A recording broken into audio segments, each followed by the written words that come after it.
ভারতের ককরোচ জনতা পার্টি জানিয়েছে তারা আন্দোলন চালিয়ে যাবে, তবে ভবিষ্যতে আর সংসদ অভিমুখে মিছিল করবে না। পুলিশের বাধার মুখে সোমবারের কর্মসূচিতে বহু মানুষ আহত হওয়ার পর এই সিদ্ধান্তের কথা জানায় সংগঠনটি, এমনটাই খবর বলছে রয়টার্স। বার্তা সংস্থা রয়টার্স জানায় সোমবার দিল্লিতে সংসদ অভিমুখে মিছিল ঠেকাতে পুলিশের সঙ্গে বিক্ষোভকারীদের সংঘর্ষ হয়। দিল্লি পুলিশের তথ্য অনুযায়ী এই ঘটনায় প্রায় 180 জন আহত হয়েছেন। তাদের মধ্যে 118 জন নিরাপত্তা কর্মী এবং পুলিশ সদস্য এবং 60 জন বিক্ষোভকারী রয়েছেন। ককরোচ জনতা পার্টির প্রতিষ্ঠাতা অভিজিৎ দীপ বলেন, আমরা গতকালের কর্মসূচি বাতিল করেছি, কারণ আমরা আর কোনো তরুণকে আহত হতে দিতে চাই না।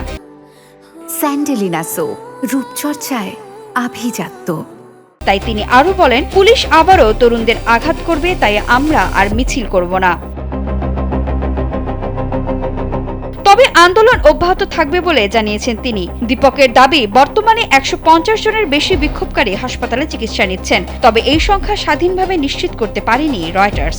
সোমবার দিল্লি এবং আশেপাশের বিভিন্ন এলাকা থেকে হাজারো মানুষ সংসদ অভিমুখে মিছিলে অংশ নেন। পরীক্ষার প্রশ্নপত্র ফাঁস এবং শিক্ষা ব্যবস্থার অনিয়মের প্রতিবাদে গড়ে ওঠা এই আন্দোলন প্রথমে অনলাইন ব্যঙ্গ প্রচারণা হিসেবে শুরু হলেও পরে বড় আকারের যুব আন্দোলনে পরিণত হয়েছে।